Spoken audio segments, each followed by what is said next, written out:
이 말씀 보겠습니다. 누가복음 말씀이에요. 누가복음 5장 17절에서 26절까지 말씀 보겠습니다. 한 절씩 교독하도록 하겠습니다.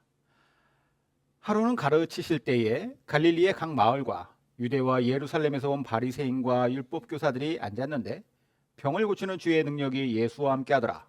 한 중풍병자를 사람들이 침상에 메고 와서 예수 앞에 들여놓고자 하였으나 무리 때문에 메고 들어갈 길을 얻지 못한지라. 지붕에 올라가 기와를 벗기고 병자를 침상째에 무리 가운데로 예수 앞에 달아내리니 예수께서 그들의 믿음을 보시고 이르시되 이 사람아 내 죄사함을 받았느니라 하시니 서기관과 바리새인들이 생각하여 이르되 이 신성 모독 하는 자가 누구냐? 오직 하나님 외에 누가 능히 죄를 사하겠느냐? 예수께서 그 생각을 아시고 대답하여 이르시되 너의 마음에 무슨 생각을 하느냐 내 죄사함을 받았느니라 하는 말과 일어나 걸어가라 하는 말이 어느 것이 쉽겠느냐? 그러나 인자가 땅에서 죄를 사하는 권세가 있는 줄을 너희로 알게 하리라 하시고 중풍병자에게 말씀하시되 내가 내게 이르노니 일어나 내 침상을 가지고 집으로 가라 하시매 그 사람이 그들 앞에서 곧 일어나 그 누웠던 것을 가지고 하나님께 영광을 돌리며 자기 집으로 돌아가니 모든 사람이 놀라 하나님께 영광을 돌리며 심히 두려워하여 이르되 오늘 우리가 놀라운 일을 보았다 하니라. 아멘. 제가 오늘 말씀의 제목을 주님의 능력으로라고 정해봤습니다. 주님의 능력으로. 주님의 능력이라고 하는 이 말, 우리가 이제 자주 듣거나 혹은 자주 사용했던 말인데, 구체적으로 이 주님의 능력으로라고 했을 때 어떤 의미를 그 안에 담고 있을까요? 주님의 능력으로. 약간 막연한 감이 좀 있는 것 같은데, 그래서 능력이란 단어의 정의부터 한번 알아보고 말씀을 보겠습니다. 능력이라고 하면은 능할 능에 힘력자를 써서 어떤 일을 해낼 수 있는 힘이라고 할 수 있습니다. 근데 이 힘은 단순히 어떤 물리적인, 피지컬적인 힘만을 뜻하지는 않아요. 저 사람 참 능력 있는 사람이야 라고 했을 때 저 사람 힘센 사람이야 이것보다는 저 사람이 어떠한 특별한 방면, 아니 그보다는 다방면에서 두루두루 탁월한 사람이다 라고 하는 의미겠죠. 능력 있는 사람이다. 근데 우리가 주님의 능력이라고 할 때에는 그 느낌이 또 완전히 달라집니다. 주님의 능력은 인간의 능력과 비교가 안 돼요. 그걸 우리가 잘 알죠. 넘사벽이라는 말이 있지 않습니까?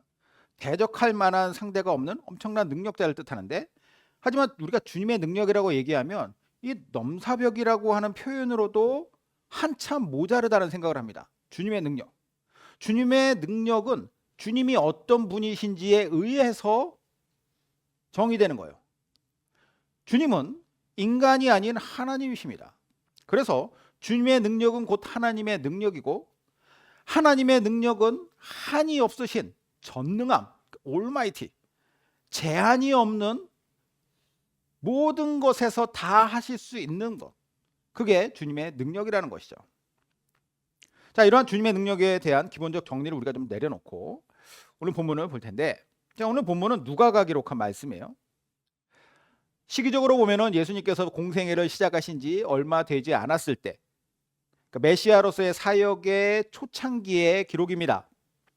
본문의 바로 앞에 있는 5장의 앞부분을 보면은 게네사렛 호수라고 하는, 이제 다른 말로 하면 갈릴리 바다 혹은 갈릴리 호수라고도 말하는 이곳에서 예수님이 고기잡이하는 제자들을 부르세요. 거기서 이제 그물을 던져봐라, 배 오른편에 던져봐라 이런 말씀을 하심으로써 예수님께서 이제는 너희가 사람을 낚는 어부가 되게 할 것이다 라는 말씀과 함께 예수님의 제자로 따라오는 사람들이 생겨났죠.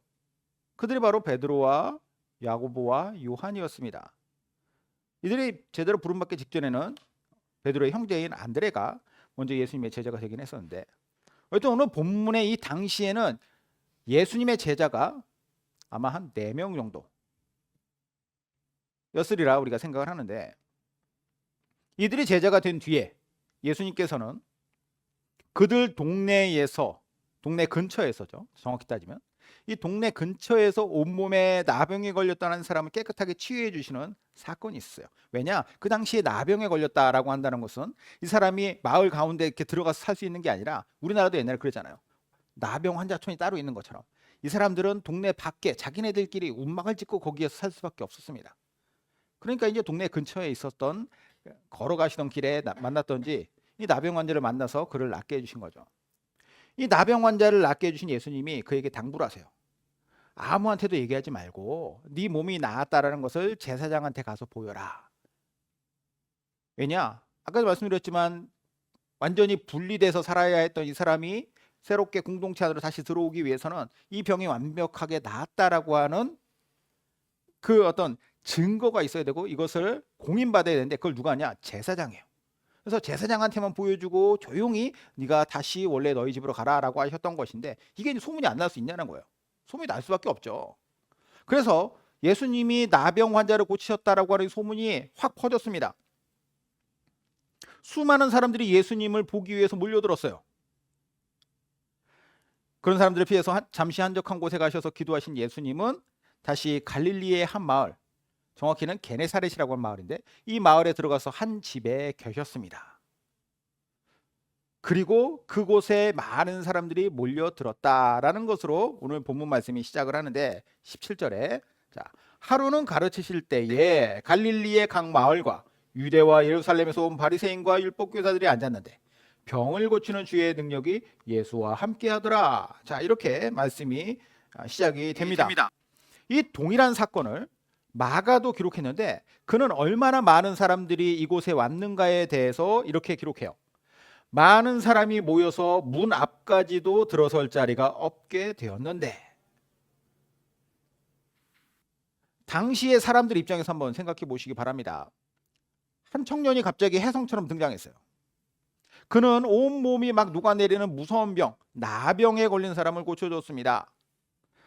이게 그냥 그런 일이 있었다더라 라고 하는, 어디에선가 나병이 누가 고침을 받았대, 누가 이렇게 고쳐줬대, 이 소문으로 듣고 그것으로 말미암아서 사람들이 이야기를 수근수근 하는 것이 아니라, 진짜 나병에 걸렸다가 그래서 마을 안에 들어올 수 없었던 그 사람이 마을 안에 들어와서 돌아다니는, 저 사람은 분명히 나병에 걸렸었던 사람인데 여기에 있을 사람이 아닌데 저 사람은 깨끗하게 다 나았다라고 하는 증거이자 증인이 온 동네를 돌아다니니까 사람들이 이것에 대해서 부정할 수가 없는 거죠.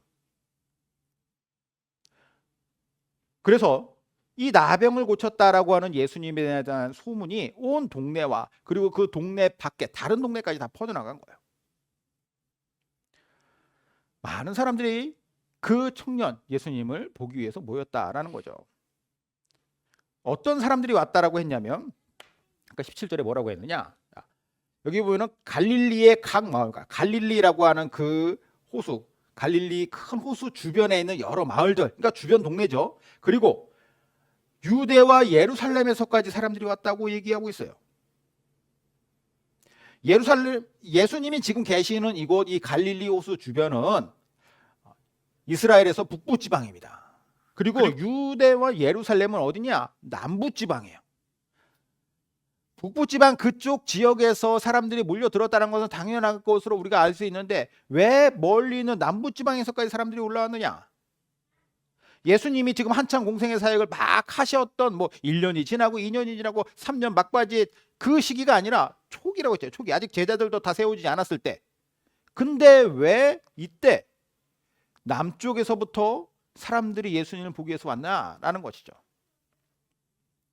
요즘처럼 SNS가 있는 것도 아니고 전화라든가 어떤 변변한 교통수단도 없어요. 통신수단도 없고. 그런데 어떻게 해서 그 멀리까지 소문이 났고, 무엇보다 소문이 났어도 왜 거기서 사람들이 왔느냐? 근데 그 사람들이 누가 왔느냐를 보면은 이해가 돼요. 누가 왔다고 나옵니까? 바리새인과 율법교사들이 왔다고 그랬어요. 바리새인과 율법교사들. 그들이 왔던 목적이 예상이 됩니다. 뭐냐? 예수라고 하는 청년이 갑자기 나병을 고쳤다라고 하는 소문이 막 퍼지기 시작했고 사람들 속에서 막 이렇게 동요하기 시작했어요. 그것으로 말미암아서 이 예수에 대한 검증을 하기 위해서 온 거라는 거죠. 이 사람이 혹시 사람들을 어떤 종교적인 문제가 있는 가르침을 가지고 사람들을 현혹시키질 않을까? 뭔가 사람들에게 잘못된 가르침을 주입해가지고 혼란을 일으키진 않을까라고 하는 검증을 하기 위한 목적으로 이들이 왔다라는 것이죠. 자, 어쨌든 각기 목적은 달랐고 뭐 살던 지역도 다르지만 사람들이 예수를 보기 위해서 모였다라는 것은 분명한 사실입니다. 이들이 다 들어가기에는 당시에 집이라는 공간이 매우 비좁았어요. 당시에 예수님의 머무시던 집이 아무리 그 동네에서 뭐 제일 큰 집이었다 뭐 서로 그렇게 생각을 하더라도 이날 모인 사람들의 숫자와 이스라엘의 보편적인 건축 양식과 그리고 이 가버나움이라고 하는 어촌 마을이라고 하는 그러니까 총구석이라고 하는 특성을 생각해 봤을 때 아까 봤던 마가의 기록처럼 사람들이 문 밖까지 쭉 늘어설 정도로 이곳에 사람들이 다 들어가지 못할 정도로 예수님께 몰려들었다라는 거죠. 이때 갑자기 소란이 발생해요. 어떤 사람이 한 중풍병자를 데리고 옵니다. 어떤 사람들이죠. 침상죄로 그를 메고 왔다. 그러니까 쉽게 말해서 들것에 중풍병자를 들고 왔다라는 거예요. 이유는 단 하나. 나병도 고치는 이 사람이 이 예수가 이 친구의 중풍병도 고칠 수 있을 것이다 라고 하는 기대 때문이었어요. 기대. 이 기대를 가지고 지금 이곳에 오긴 했지만 사실 여의치는 않았습니다. 왜냐? 들어가서 만나야지 뭔가를 할 수 있는데 사람들이 너무 많은 거예요. 몸이 성한 사람도 한 사람도 비집고 들어갈 수 있는 공간이 없는데 어떻게 들것에 실린 이 사람을 데리고 들어가는가? 사실상 불가능하죠. 그래서 생각해낸 것이 지붕을 뚫자. 그냥 이 사람을 위에서부터 내리자라고 결정을 했습니다. 매우 극단적인 행동이죠, 사실. 제가 어려서부터 교회에서 설교 들을 때마다 이해가 안 되는 것에 대해서는 좀 삐딱하게 듣는 경향이 있었습니다. 오늘 본문도 그것 중에 하나예요. 자, 일단 지붕을 뚫는다? 이게 가능해? 뚫는다 치고 한참 걸릴 텐데 이런 생각을 했고 만약에 이제 지붕을 뚫었다 치면서 그럼 왜 남의 집에 지붕을 굳이 뚫느냐라는 거예요. 사람이 많으면 기다리면 되지. 죽을 병 걸린 것도 아닌데 당장 죽을 병 가지고 온 것도 아닌데 왜 그렇게까지 하는 거예요. 친구들이 성격이 급하다. 그렇다 치고 침상을 내릴 정도로 지붕을 뚫는다는 것은 그냥 구멍 하나 뚫는 게 아니라 아예 그 위에 있는 것들을 걷어내가지고 들어가야 되는 건데 침상을 내릴 정도라면 그러면 이제 사람들이 그걸 모를 리 있냐라는 거예요. 이 집주인이 와가지고 난리를 해야지. 그것도 그렇다 치고 집주인이 너무 착해. 그러면 예수님이 그 과정을 다 보고 계실 텐데 한참 얘기를 하고 막 병을 고치는 이런 사역을 하시다가 갑자기 여기서 위에서 내려오고 있네. 그럼 그걸 봤을 때 예수님이 하시는 말씀이 무엇이어야 되는가? 지금 니들 뭐 하냐? 이렇게 나와야 되는데 왜 반응이 전혀 예상치 못한 반응이라는 거예요. 근데 나중에 와서 이 본문을 더 깊이 이해하면서 봤을 때 점점점 이 상황에 대한 이해가 더 많이 되었습니다. 왜 그랬는가? 오늘 이 말씀은 아까 말씀드렸던 주님의 능력이라고 하는 것을 중심으로 봐야 돼요. 주님의 능력을. 전능하신 능력을 중심으로 오늘 말씀을 봐야지 이 말씀이 이해가 되고 그리고 그 말씀이 어떻게 전개되는지가 우리 머릿속에 이렇게 들어옵니다. 자, 어떠한 과정 속으로 이 말씀이 흘러가고 있는지를 보겠습니다. 세 가지의 주제들을 쭉 따라가 볼 수 있는데요. 첫 번째는 뭐냐? 주님의 능력을 신뢰하는 믿음으로 이 사건이 시작되었다는 거예요. 하루는 가르치실 때에 갈릴리의 각 마을과 유대와 예루살렘에서 온 바리새인들과 율법 교사들이 앉았는데 병을 고치는 주의 능력이 예수와 함께 하더라. 한 중풍병자를 사람들이 침상에 메고 와서 예수 앞에 들여놓고자 했으나 무리 때문에 메고 들어갈 길을 얻지 못하니라. 지붕에 올라가 기와를 벗기고 병자를 침상째 무리 가운데로 예수 앞에 달아내리니 예수께서 그들의 믿음을 보시고 이렇게 나왔어요. 앞서도 말씀드렸지만 예수님 집 안에 앉아 계십니다. 거기서 말씀하시고 병도 고쳐주고 계셨어요.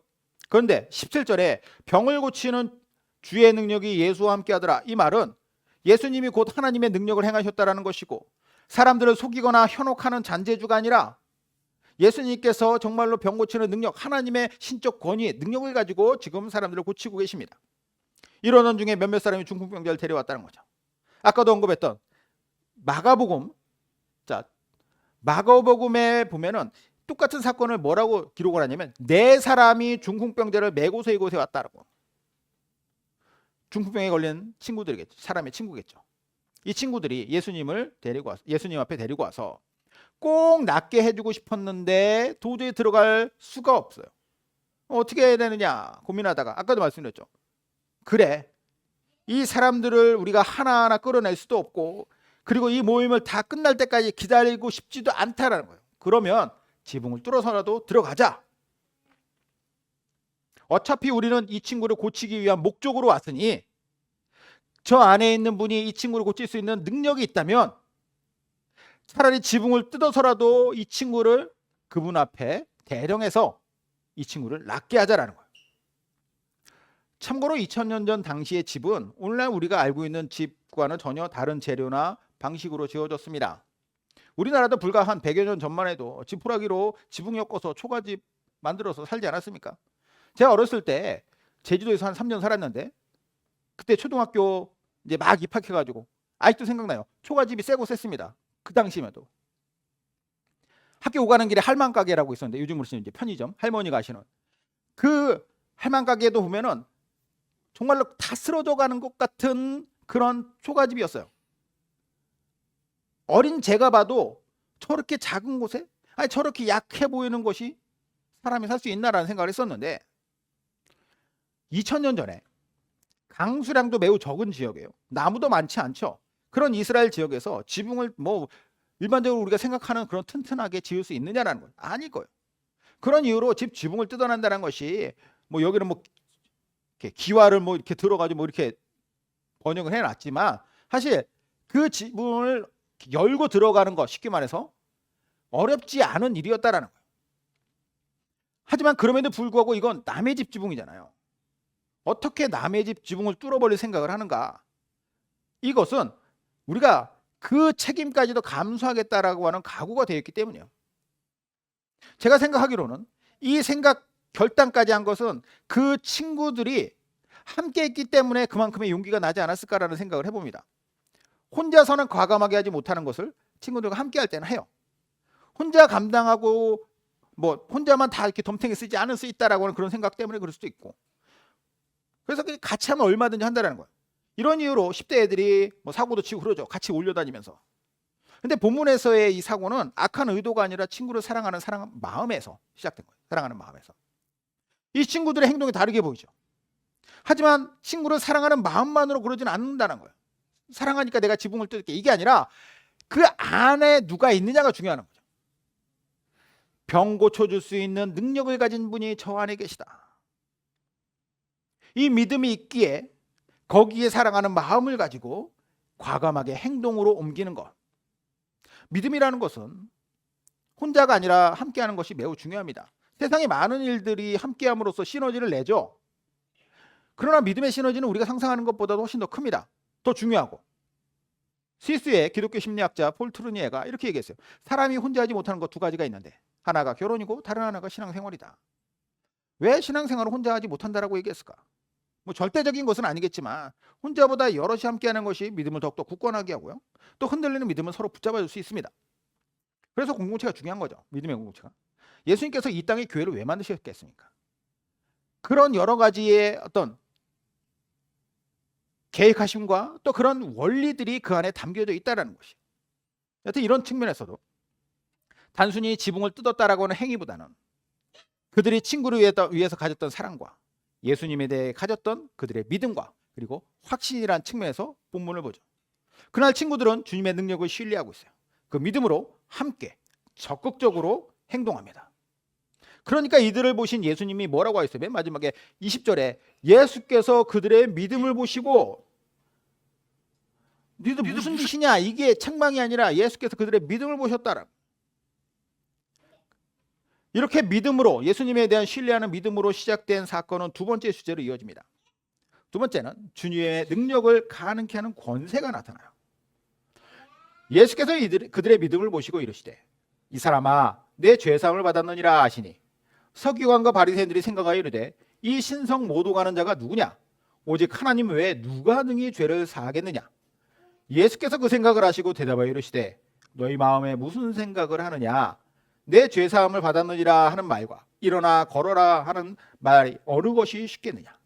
그러나 인자가 땅에서 죄를 사하는 권세가 있는 줄을 너희로 알게 하리라 하시고, 자, 이렇게 말씀하세요. 예수님이 이 믿음의 행동을, 친구들이 보여줬던 이 믿음의 행동을 보시고 첫 번째로 하신 말씀이 이 사람아 내 죄 사함을 받았느니라. 좀 이상해요. 뭔가 대화가 맥락이 없는 것 같고, 이 한참 뒤에 나와야 될 얘기 같거든요. 사실 그러면 니들 뭐 하냐 이렇게 책망하지 않는다면은 그 친구들의 마음을 아시잖아요. 그럼 어떻게 나와야 돼요? 아, 친구들 진짜 너 친구 잘 뒀다 이렇게 나와야 되는데, 갑자기 단계를 건너뛰고 내 죄사함을 받았느니라 라고 하는 말씀이 여기서 나왔다라는 거 이상하죠? 뜬금없는 죄사함의 선포로 보이는데, 예수님의 죄사함을 말씀하시자마자 아까 유대와 예루살렘에서 누가 왔댔습니까? 바리새인과 서기관들, 율법교사들이 왔다고 했어요. 그들이 듣자마자 속으로 생각했던 게 있습니다. 참았다 요놈, 우리가 뭔가 이상하다 했어. 이 소문이 너무 과장된 게 아닌가라는 생각을 했었지. 지금 이 말을 뱉는 걸 보니까 이게 좀 뭔가 좀 이렇게 재주가 있다고 사람들 앞에서 지가 아주 하나님의 행세를 하려고 그러네. 신성모독이야.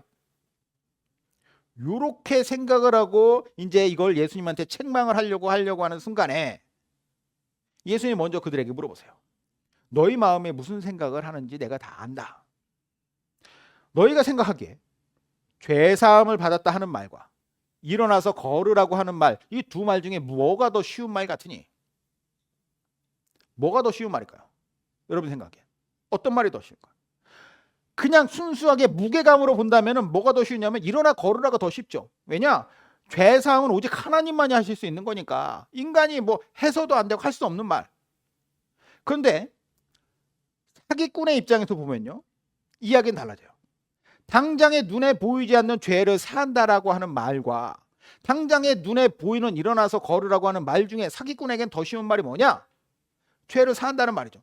안 보이니까. 그러나 일어나 걸으라고 했을 때에는 당장 못 걸으면 내 정체가 다 탄로나니까.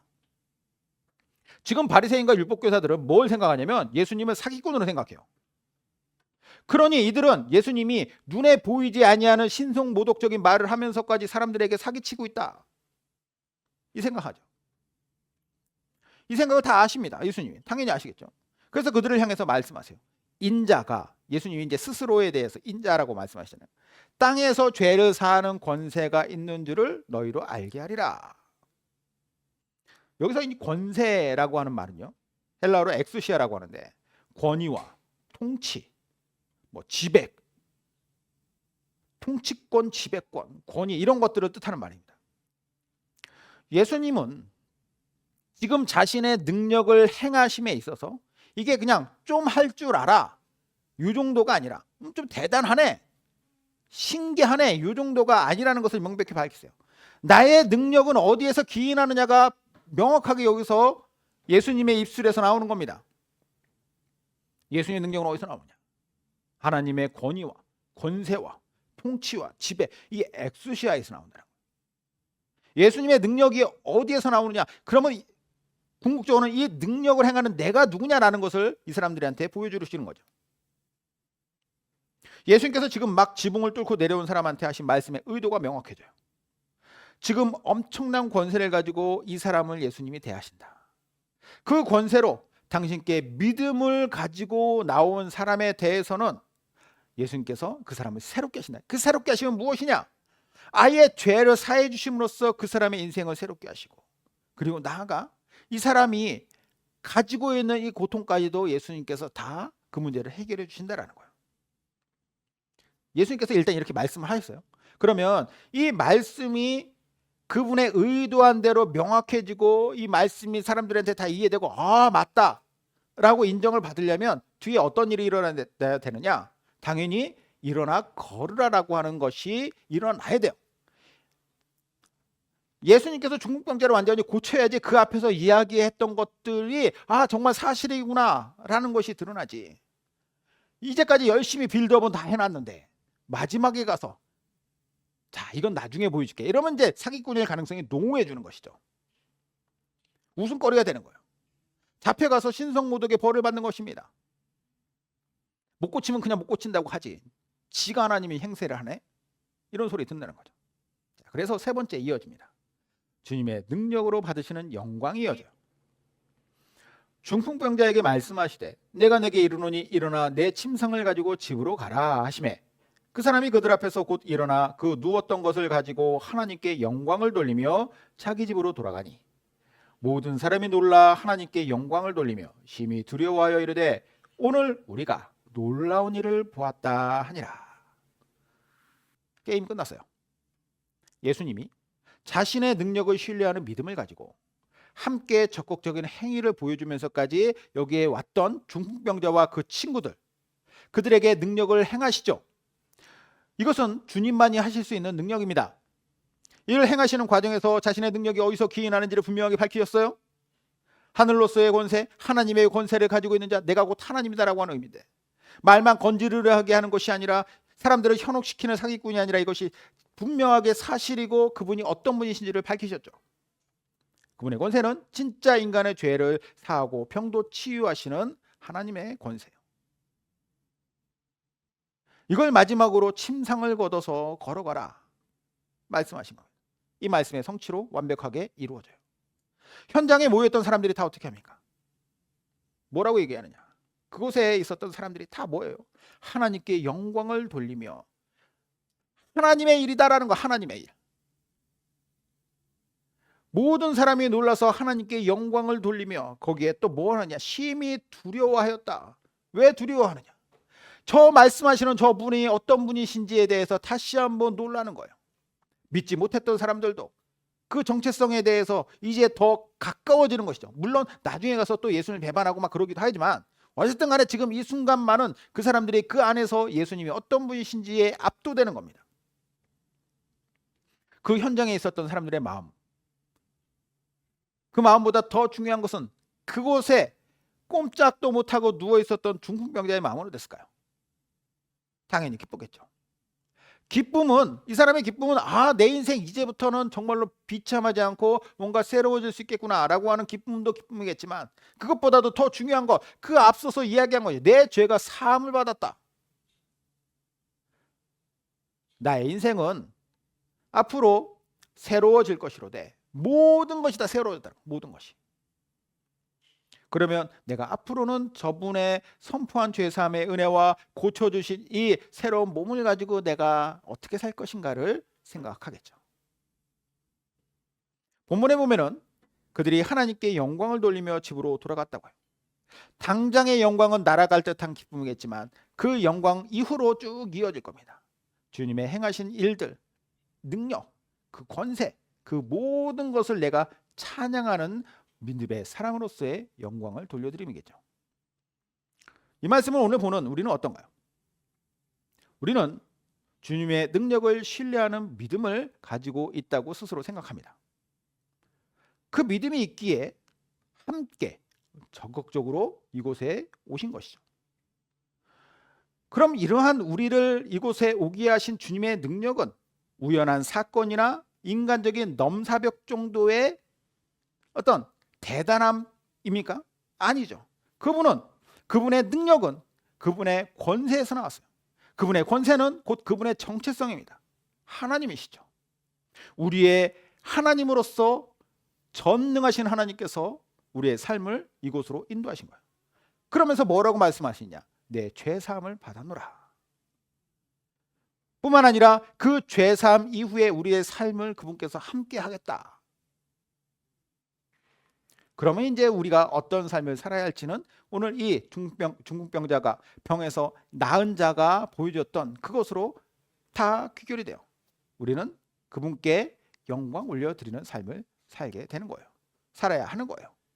그분으로부터 보고 듣고 깨닫고 느낀 것들을 우리의 삶에 잘 반영해서 주님의 능력으로 나는 구원받는 자다, 인도함을 받는 자다, 영광을 돌려야 하는 자다, 이 같은 사실을 우리가 마음 가운데 잘 새기고 살아가는 것, 그게 마땅한 우리의 삶이 되어야 하지 않겠습니까? 바라기로는 우리가 이 말씀을 오늘 우리의 삶에, 우리의 믿음의 밑거름으로 잘 삼길 바라요. 그리고 앞으로 우리의 평생에 주께 영광 올려드리는 주님의 백성 되시기를 주님의 이름으로 축원드립니다. 아멘. 기도하겠습니다.